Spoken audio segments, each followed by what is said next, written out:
दिनैनि हाबाफारिया जाहैबाय जोंनि नैबे उत्तरांचल बर' एरियानि गेजेरजों आसाम माला रड मोनसे सेंसन जादोंमोन। बेखौहाय राजनितिक भाबै षड़यन्त्र खालामनानै दिनै बेलेग दिगजों लांनो नागिरदों। बिनिखायनो गासैबो खोथाखौ बबेथिं मा जादों मा जायाखै बेखौ लानानै सावरायलायनो थाखाय दिनैनि बे गुवार रायजो राजाखौ लिंनानै सावरायनाय मेलखौ लानाय जादों। जाहाथे जोंनि नैबे लामाया भबिष्यतावबो बेलेगथिं दा थांथों होननानै जों दिनै मैखोमै प्रस्ताब लानाय जागोन आरो बयबो जों बेखौनो लुबैदों। बेयाव सोरनिबाफोर खैसार दं होनना सानो नामा? खैसारा जों दा मोनथिनाय मथेब्ला डिसिनिसिम जोङो थांनाया खेब 9 बार जाबाय सावरायहैनाया। फरेस्ट अफिसावबो जों गोबां सावरायहैबाय जे लामाया मानो बेलेगथिं थांनो नागिरदों। दा बे बेलायाव जों मोनथिहैबाय थाङै 15 तारिख अक्ट'बराव जों मोनथिनो मोनबाय जे बे लामाया इतिमध्य राजनितिक नांबाय।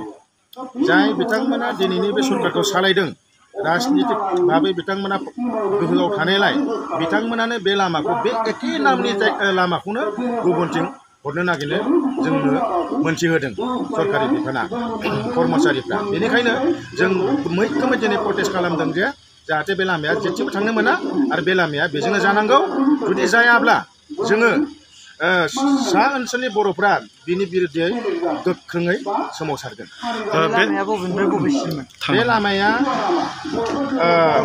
दलपुरनिफ्राय लानानै बाहाया नैबे दैमालु आलुपारा ओमफ्राय सनापुरजों थांनानै गग्रा बस्तिसिम नांहैनाय बे लामाया लेङा जाहैबाय गासै 28 किल'मिटार। बेवहाय गावबा गावनि लाबनि थाखाय बेखौहाय राजनितिक खैसार सानो नामा? बेखौथ' जों बुंनो हालिया। नाथाय जों मोनथिनाय बायदिब्ला बिथांमोननि जिथु नुथाय बिथांमोननि जिथु आखल आखु बेखौ नायोब्ला जों बेखौनो सानो।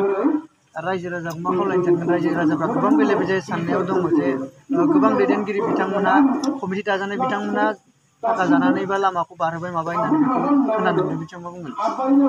गोबां रायजो राजानि खोथा सोरनि गोसोआव मा दं जोंथ' बेखौ मिथिया। नाथाय जोंनि मावथाय जों जि नाजादों बेखौ जों रायजोफोरनि सिगाङाव दिनैसिम दोनखोमाबोआखै। जों दिनैबो बे मिजिंखौनो लानानै थार जों मा मावनो थांगासिनो मा मावबोदों जों बेखौ रायजोफोरनि सिगाङाव दिनै गुवारै जों बेखेवफिननाय মই নিমন্ত্রণ জনাইছোঁ আৰু ময়ো সন্তুষ্ট হৈছোঁ কথাটো।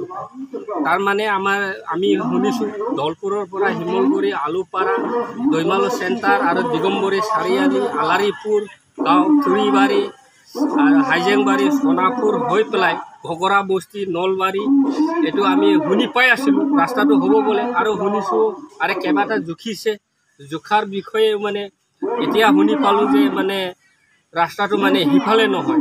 আমি শুনি পালোঁ যে এই কলাবাৰী নদীৰ পশ্চিম চাইডে এটা মাথাউৰি আছে। এই মাথাউৰি কিনাৰেদি চেংমৰা চেঁচা নদী কিনাৰে কিনাৰে মাথাউৰিহে বনাব বলে আমি শুনা পাইছোঁ। গতিকে আৰু এইটো অৰুণাচল বৰ্ডাৰ হৈ চিমলাগুৰি চেণ্টাৰ আজিকালি নতুনকৈ বনাইছে। এইটো শুকুৰবাৰী বজাৰ বহে। ইয়াৰ পৰা লৈ এই আপোনাৰ সেই ৰাজগড় চাৰিআলিলৈকে লৈ যাব বুলি আমি শুনা পাইছোঁ। সেই গতিকে আমি সেইফালে অৰুণাচল বৰ্ডাৰত ৰাস্তাটো আছেই থকাৰ স্বত্বেও মানে এইটো আকৌ ৰাস্তাটো বনালে আমি এইটো ভাল নাপালোঁ। অৰুণাচল চৰকাৰে বনালে আৰু এইটো চেণ্ট্ৰেলে বনালে আমাক মানে এইটো ভিতৰীয়া অঞ্চলত এইটো ভাল ৰাস্তা লাগে বোলে আমি কামনা কৰোঁ। আৰু ইয়াত কিবা পলিটিকেলৰ ইনভলভ আছে বুলি ভাবে? পলিটিকেল বিষয়ে মই একো নাজানো। সেই গতিকে মই পলিটিকেলৰ মানুহো নহয়। মই গাঁও জনসাধাৰণ মানে আমি গাঁৱৰ ভিতৰত থকা মানুহ হয়। ৰাস্তাটো লাগে নে নালাগে? ৰাস্তা আমাক একদম লাগেই। মই ভাবিছোঁ যাতে চৰকাৰে সেইটো বনাই দিয়ে। আৰু এবাৰ হেমন্ত বিশ্ব শৰ্মা আৰু প্ৰমোদ বড়োৱে দৈমালু চেণ্টাৰত আহিছিল। তাৰিখটো মই মনত নাই। অহাৰ সময়ত কৈছে বুলি কৈ আছে ৰাইজে 15 অক্টোবৰত আহিছিলে। হেমন্ত বিশ্ব শৰ্মা নিজে কৈ গৈছে মই এফালে 2 লাইন বনাই দিম সেইটো কৈ গৈছিলে। এতিয়া আমাৰ লোকেল MLA কেইটা বিভিন্ন ৰকমৰ কথা